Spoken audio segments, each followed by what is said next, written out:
जयतु भारतम, जयतु संस्कृतम।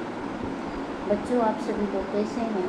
उम्मीद करते हैं कि आप सभी लोग बहुत अच्छे से होंगे और अपनी पढ़ाई भी अच्छे से कर रहे हैं। आज हम संस्कृत रत्नम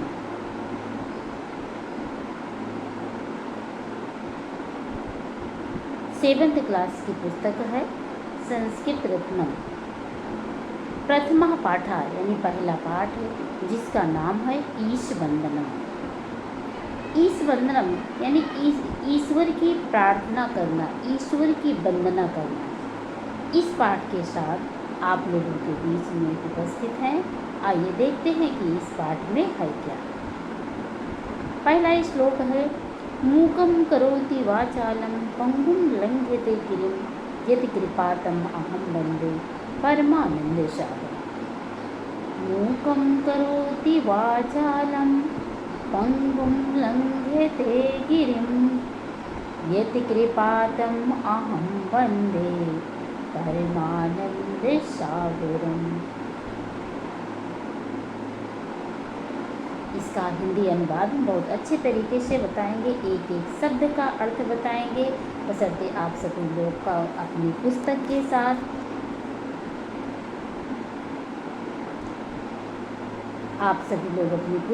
साथ बैठिएगा और एक एक शब्द का अर्थ आप नोट करते चलेंगे। चलिए देखते हैं। मूकं करोति वाचालं पंगुं लंघयते गिरिं यत्कृपा, कह रहे हैं यत्कृपा। इसका अन्वय करेंगे, एक बार अन्वय बता देते हैं। यहाँ से हो जाए यत्कृपा, फिर यहाँ मूकं वाचालं करोति,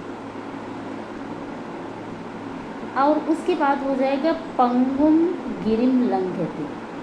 यत्कृपा, यत् माने जिसकी कृपा से, मूकं माने गूंगा व्यक्ति, वाचालम माने वाचाल हो जाता है, बड़ी बड़ी बातें करोति माने करने लगता है।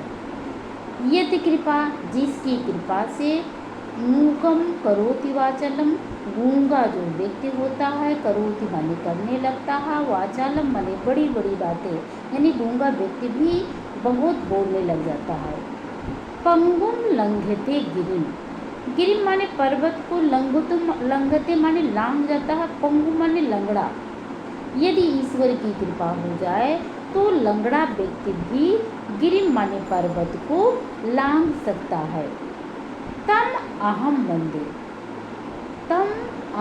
वंदे परमानंद सागरम। तम माने उस, परमानंद सागरम परम आनंद के स्वरूप, यानी परम आनंद के सागर की मैं, अहम माने मैं, वंदे माने वंदना करता हूँ या नमस्कार करता हूँ। एक बार फिर से देख लीजिए। मूकं करोति वाचालं पंगुं लंघयते गिरिं यत्कृपा, जिसकी कृपा से, मूकं करोति वाचालं, गूंगा व्यक्ति अधिक बोलने लगता है, पंगुं लंघयते गिरिं, लंगड़ा व्यक्ति पर्वत को लांघ जाता है, तम अहम वंदे परमानंद सागरम, परमानंद सागरम, उस परम आनंद के सागर यानी ईश्वर की अहम वंदे माने मैं वंदना करता हूँ। अब तो शायद अच्छे से आपको समझ में आ गया होगा। आइए दूसरे श्लोक में देखते हैं कि इसमें क्या है।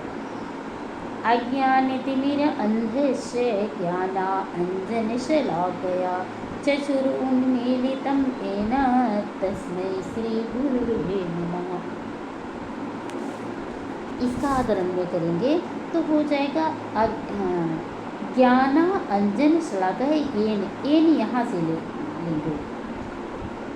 ज्ञान अंजन शलाका, एन माने जिसके द्वारा, ज्ञान अंजन ज्ञान की अंजन रूप, शलाकया तृतीय विभक्ति का प्रयोग किया गया है, यानी सलाई के द्वारा, ज्ञान की अंजन रूप सलाई के द्वारा, एन माने जिसने, अज्ञान तिमिर अंधस्य, अज्ञान तिमिर अंधस्य माने अज्ञान रूपी अंधकार से अंधे हुए, जिसने ज्ञान की अंजन रूप शलाका के द्वारा अज्ञान के अंधकार से अंधे हुए व्यक्ति को चक्षुर उन्मीलितम, चक्षु उन्मीलितम, चक्षु माने नेत्र को, उन्मीलितम माने खोल दिया। ज्ञान की अंजन रूप शलाका के द्वारा, इन माने जिसने ज्ञान की अंजन रूपी शलाका के द्वारा अज्ञान थी मेरे अंदर से, अज्ञान रूपी अंधकार से अंधे हुए व्यक्ति को चक्षुर उन्मीलितम, चक्षुर माने नेत्र को उन्मीलितम माने खोल दिया। तस्मै श्री गुरुवे नमः, तस्मै यहाँ पर तस्मै चतुर्थी विभक्ति का प्रयोग किया गया है और नमः के योग में गुरु में चतुर्थी विभक्ति का प्रयोग हुआ है। तस्मै श्री गुरुवे नमः, उस गुरु को मैं नमस्कार करता हूँ। अगला देखते हैं। अखंड मंडलाकारं व्याप्तं येन चराचरं तत्पदं दर्शितं येन तस्मै श्री गुरुवे नमः। अखंड मंडलाकारं, फिर यहाँ से अर्थ ले लेंगे। अखंड मंडलाकारं व्याप्तं येन, येन माने जिसके द्वारा, अखंड मंडलाकारं, अखंड मंडलाकार, जिसके द्वारा अखंड मंडलाकार चराचरम, चराचरम माने चर और अचल, चल और अचल, यानी चल अचल का मतलब होता है चल और अचल। चल माने जो चलने वाले हैं, अचल माने जो स्थिर रहने वाले, यानी स्थावर और जंगम के लिए कहा गया है। कह रहे हैं कि जिसके द्वारा अखंड मंडलाकार, इस अखंड मंडलाकार चर अचर व्याप्तम, चर और अचर व्याप्त है, जिससे अखंड मंडलाकार चर और अचर व्याप्त है। तद पदम दर्शितम, तद पदम दर्शितम येन तस्मै श्री गुरुवे नमः। तद माने उस, पदम माने पद को, दर्शितम माने दिखाया, येन माने जिसने उस पद को दिखाया। तस्मै श्री गुरुवे नमः, ऐसे गुरु को मैं नमस्कार करता हूँ। यहाँ भी नमः के योग में चतुर्थी विभक्ति का प्रयोग हुआ है। एक बार फिर से देख लीजिए। अखंड मंडलाकारं व्याप्तं येन चराचरं तत्पदं दर्शितं येन तस्मै श्री गुरुवे नमः। अखंड मंडलाकारं येन चराचरं व्याप्तं, अखंड मंडलाकार जिससे अखंड मंडलाकार चर और अचर व्याप्त माने व्याप्त है। तद पदम दर्शितम, जिसके द्वारा उस परम पद को दिखाया गया। तस्मै श्री गुरुवे नमः, उस गुरु को मैं नमस्कार करता हूँ। अच्छे और बुरे का ज्ञान तो गुरु ही कराता है, और जो कुछ इस संसार में व्याप्त है उसका ज्ञान गुरु कराता है। तो गुरु ही सर्वश्रेष्ठ है, और यहाँ पर गुरु के लिए नमस्कार किया गया है, गुरु की वंदना की गई है।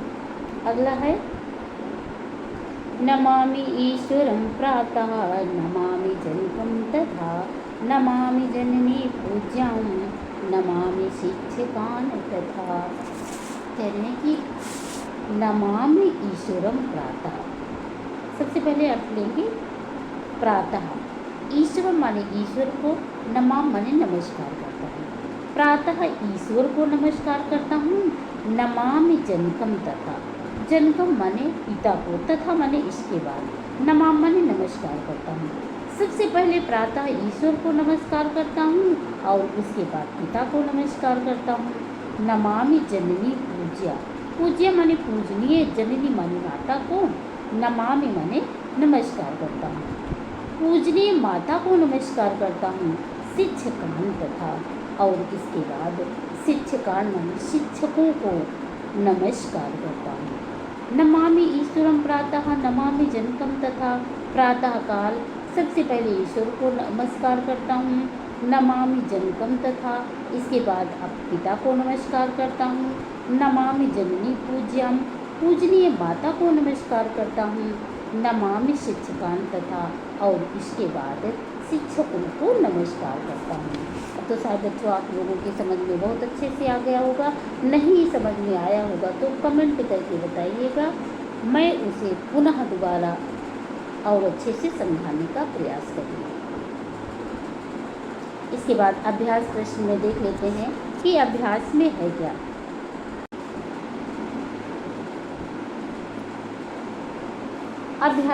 अभ्यास में है प्रश्नानाम उत्तराणि लिखतु।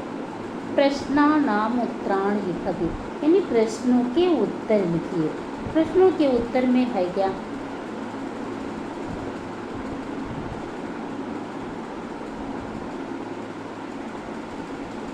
करें कि कम गिरिम लंघते। कम माने कौन, गिरि माने पर्वत को, लंघते माने लांघ जाता है। तो ऊपर आप लोगों ने पढ़ा था पंगुम लंघते गिरिम यानी लंगड़ा व्यक्ति पर्वत को लांघ जाता है। फिर है कश्य कृपया मूकम वाचाला होवती। आगे आप लोगों ने इस श्लोक में सबसे पहले पढ़ा मूकम करोति वाचालम यानी किसकी कृपा से गूंगा वाचाल हो जाता है, अधिक बोलने लगता है। तो ईश्वर की कृपा से गूंगा व्यक्ति अधिक बोलने लगता है। केन चक्षुर उन्मीलितम यानी किसने नेत्रों को खोल दिया, तो नेत्रों को खोलने वाला गुरु होता है। गुरुवः नेत्रम उन्मीलितम। प्रातः कहा नमन योग्य। प्रातः काल कौन कौन नमन करने योग्य है, नमस्कार करने योग्य है। ईश्वरम जनकम जननी तथा शिक्षकान यानी ईश्वर को नमस्कार करने योग्य हैं, पिता नमस्कार करने योग्य हैं, माता नमस्कार करने योग्य हैं और शिक्षक नमस्कार करने योग्य हैं। आगे देखते हैं रिक्त स्थानानि पूर्यते। रिक्त स्थान में है क्या। यत् कृपा तमहम, श्लोक में आपने पढ़ा था यत् कृपा तमहम वंदे परमानंद सागरम। यहाँ पर तमहम उसके बाद होना चाहिए था वंदे, फिर परमानंद सागरम। फिर यहाँ डाट डाट करके ज्ञाना अंजन शलाकया यानी अज्ञान तिमिर अंधे से ज्ञाना अंजन शलाकया। फिर डाट डाट करके है व्याप्तम एन चराचरम। क्या व्याप्त है, अखंड मंडलाकारम व्याप्तम एन चराचरम। अगला है नमामि जननी पूज्या। फिर डाट डाट तथा है तो नमामि जननी पूजा है, उसके बाद है नमामि शिक्षकान तथा। फिर आगे है नमामि डाट डाट प्रातः यानी प्रातः काल किसको नमस्कार करना चाहिए। तो इस श्लोक में आप लोगों ने पढ़ा था नमामि ईश्वरम प्रातः। फिर एतेषां शब्दानां विभक्ति वचनम च लिखत। इन शब्दों में विभक्ति और वचन लिखिए। तो सबसे पहले है गिरिम। गिरिम द्वितीय एक वचन है। गिरि गिरिम गिरि यानी गिरि के बाद गिरिम आ जाएगा। ये द्वितीय एक वचन का रूप है। उसके बाद है एन। एन तृतीय एक वचन का रूप है। फिर है तस्मय। तस्मय यानी चतुर्थी विभक्ति एक वचन का है। फिर है गुरुवे। गुरुवे भी चतुर्थी विभक्ति एक वचन का रूप है। इसके आगे है सलाकया। सलाकया तृतीय एक वचन का रूप है। फिर है शिक्षकान। शिक्षकान द्वितीय बहुवचन का रूप है। फिर आगे यहाँ दे रहे हैं नमः शब्दस्य योगे चतुर्थी विभक्ति भवति अतः अधो लिखितानां शब्दानां अग्रे चतुर्थी विभक्ति एक वचनम रूपम च लिखत। जैसे पर यहाँ दिए हैं गुरु। गुरु का चतुर्थी विभक्ति में हो जाएगा गुरुआ। सह का हो जाएगा तस्मय। इसी तरह से आगे है रामा। रामा का हो जाएगा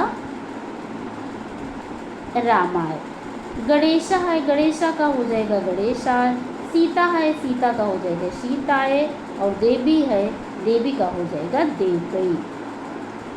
तत् है। तत् का तस्मय हो जाएगा। सा है तस्सई हो जाएगा। और नदी का नद्दई हो जाएगा। और फलम का फलाय हो जाएगा। आगे है सुमेलनम कुरुत।